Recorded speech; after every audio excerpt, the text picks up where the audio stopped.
Immediately that was exciting because he didn't want to do, I don't know, you know what I mean? It wasn't like a puff piece or something. It was like he wanted to explore something that was really vulnerable and dramatic for him. Like the most dramatic thing that happened in his career. Mm, And then the fact that that wasn't a literal, like he did literally lose his voice, but the fact that it was correlated to like psychological issues, like mm, heavy stuff was going on in his head and his body must have been exhausted. To me, that was all a really fun, exciting place to start with a character like that, and especially if it's psychological and headspace. And the more I talked to Abel and found out about him and like how he actually has sleep paralysis and stuff, it started unfolding that this could be, we could have this real event and stuff, but like we could kind of explore and make this thing that kind of plays with dream and reality and ultimately, it sounds pretentious, but kind of about like a person at war with their own soul, kind of. You know what I mean? And all of that stuff kind of wrapped together in a really exciting way. And after I met Abel and we just clicked, like I have a promise with myself since my first movie, working with only family and friends, that like I only want to work with people I love. And like that the juju clicked, something with him. I was like, this feels right. And then my brain just started firing off. So it was like that idea, it was like, oh, what could it be? What could it be? And it shot off and then started finding a structure. And yeah, it was kind of all that stuff wrapped together. And I got the most inspired I had been since my last film, Waves, when I was writing that. This is how that mm. felt again. And it was really beautiful.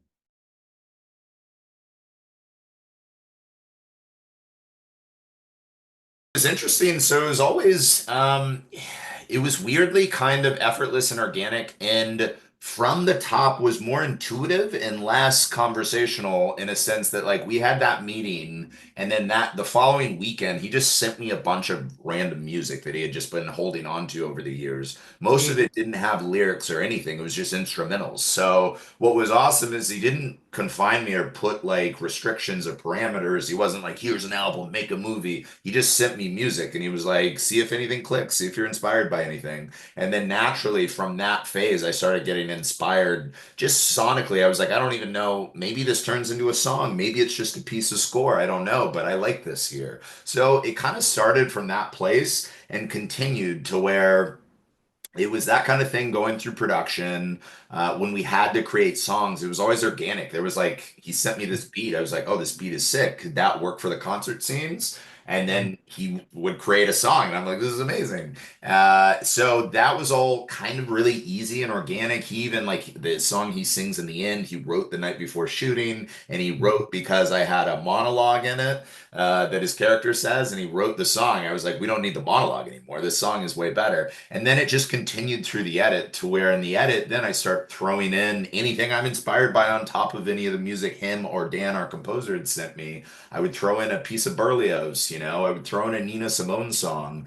Mm. And then that could evolve. And then funny, the Nina Simone one is a funny one because like not even a conversation. He just like it just works. He liked it, and then he started sampling that and using that on his album. But then we tried that in the movie. We were like, no, now it feels like a music video. It doesn't feel right.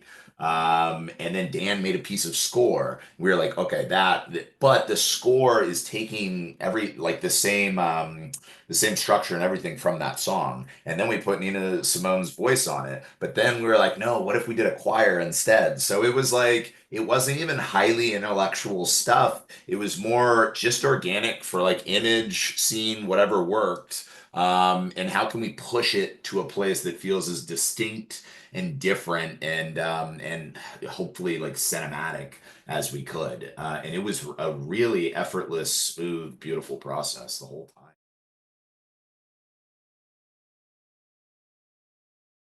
Yeah, it's hard to remember like so much, man. It's hard to remember it all because that was like an initial thing that we clicked when we met was how big of a cinephile he was. I was throwing films at him he hadn't seen, he was throwing films at me that I hadn't seen, and we were both excited by it. And then that carried over.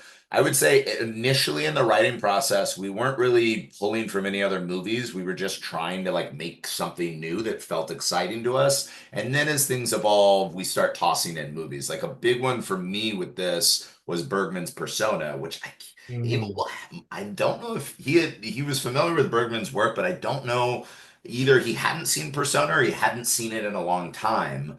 And vice versa. He gave me Toby Dammit. And yeah, we would basically just like start throwing in some influences like this part of the movie could feel like this a bit, or the thematic could be inspired here. And we would have those from time to time, more in the writing process, I feel like. And then maybe, you're on set and you're messing with a scene and we're like, oh, this kind of reminds me of that or something.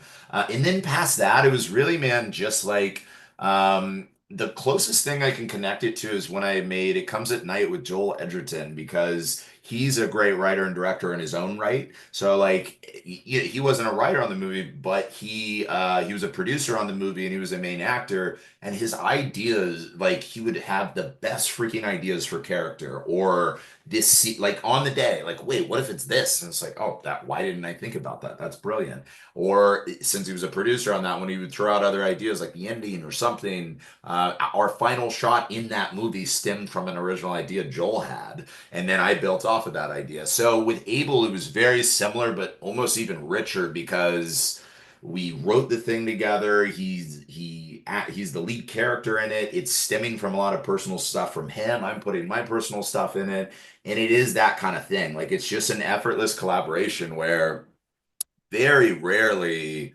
very rarely were there ever any ideas that just didn't click or that I wasn't down for. Even to today, I don't know. We lock in with a lot of stuff. Sorry, I'm trying to think of actual examples, but like there's so many, man. And even a mm, scene in the movie in the writing that like even the fire, I don't want to spoil the movie for anyone, but the fire who he sees at that bonfire at the end of the film, that was Abel's idea. Like my first instinct was something else that had a bit of humor and like, but then like making it a more soulful express. Sorry, I'm talking around spoilers, but making it a more soulful, expressive thing to his character, and his roots, and his heritage and where he comes from. That was his idea, and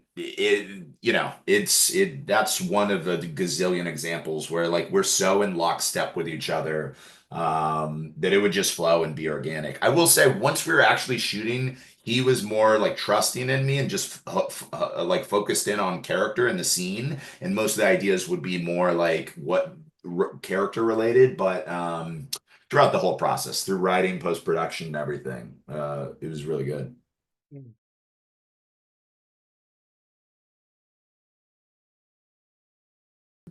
That was like a truly a like pinch myself thing as a filmmaker, because like when we had that in the script, I was assuming we were just going to shoot at a real concert. But part of like like the inspiration for this movie was losing his voice at a concert and like the overpressure in his life, his mental health state. I think the idea of trying to shoot a movie at a concert would like be playing with a lot of that stuff in a bad way for him personally. So he really didn't want to do that. mm, So he was like, what if we did something like an original thing? I was like, well, that would be amazing. Like, I don't know, can we even afford that? Like, we're not a huge budget movie. But basically, he ended up hooking me up with his regular team. It's like his regular stage mm, designer, his regular lighting team, and they're in tandem with me, myself, my production designer Elliot, my DP Chase. And we're able to create a concert in the movie that is kind of hopefully thematically richer. Like we wanted it to hearken to Abel's Ethiopian heritage and roots, from the Ethiopian tower to the Ethiopian iconography to his robe, that are all things that I think his character is yearning for in his subconscious, whether he knows it or not. So that was one thing. But another thing was being able to design a concert that wasn't to be filmed as a concert, it was to be filmed as a film. So Mm. going up in that tower, coming down, executing, we'd kind of do an elaborate oneer once that actual song starts, that tracks with them on that whole stage. So being able to design it all for the shot was really incredible. My one big fear was like what we ended up doing basically is we rented the Honda Anaheim Center, but we only could afford like I think we had 1,500 extras, which is still a Mm. lot of extras, but in a stadium like that, it feels like nothing. It's so puny. So we had to shoot plates and put them all around and VFX them everywhere. So I was like, the more we can do stuff for real and just capture on film, I love. So I was very scared, honestly, about the VFX. But to me, it's the highest compliment when I talk to people that have seen it. They just assume we shot it at Abel concert. So I'm like, all right, we did a good job. Yeah. It was an awesome experience for me.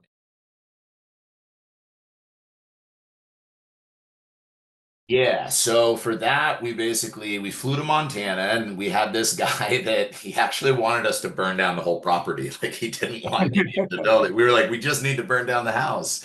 But we got to this house and like I think someone had broken into his property that he hadn't seen for years. It was disgusting in there. So we basically had to like clean it all out and then with our fire team, like build I don't even know what it's called, but we built our apparatuses and everything to create the fire safely in a controlled way to where we're also doing it in a oneer with Jenna. So we start inside the house where the fire is going to start and we leave and we go to the car and so this fire is literally actually erupting while we're on Jenna and we save for the camera to pan back and we basically had one shot at it. Like we had it controlled enough to where there was like if something messed up with Jenna's journey, I'm like running to the car and like the window, I could be like, well, no, no, stop, we'll do it again. And like even though the fire had started, they could run in and put it out. But if we like pushed slightly past that, then it was our point of no return and we were just gonna get what we were gonna get. So and we did it take one and we turned around and it was lit up. And it all worked out, thankfully. But it was scary, not scary. It was all controlled and safe, but it was creatively it was scary because I knew like if it didn't work, like we wouldn't have this. But I was very proud of that sequence.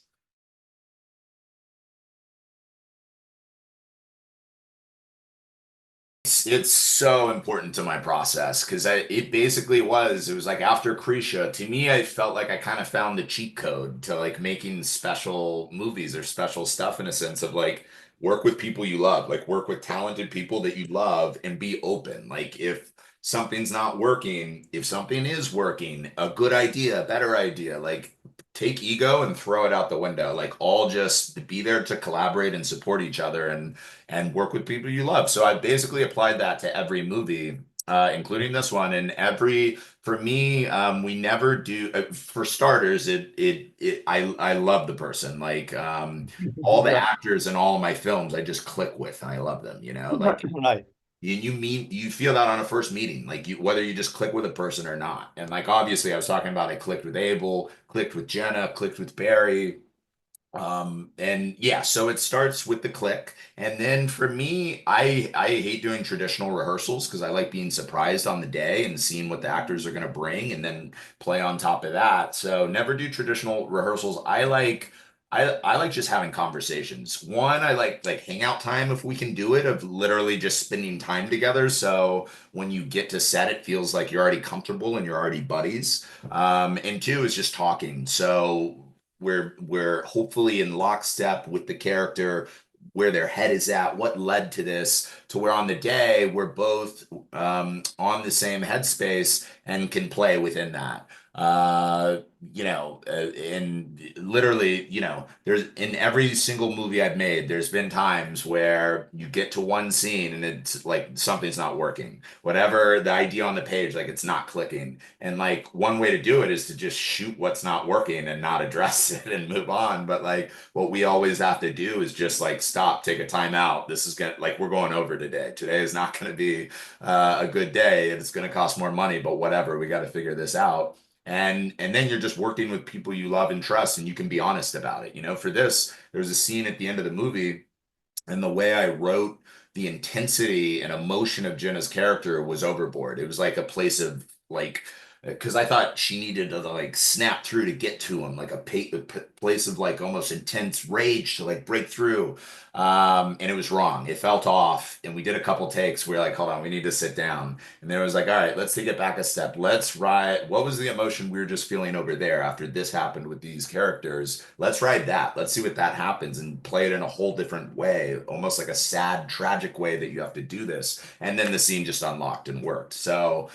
But I think you can only do that when you have that safe space established. Like you love each other and you create that space on set where like it's a lot of times when you get in bigger productions, it's a whole machine. And if you go over like producers or the financiers are not happy, like it can be hard. But at the end of the day, you got to put the movie first and the creative first. And like just like everyone's got to get off. We got to figure this out for a second. So it always happens. And I think for me too, it always happens when you're kind of swinging for the fences, like when the tone or a scene is like kind of ambitious, like it's kind of tricky to pull it off.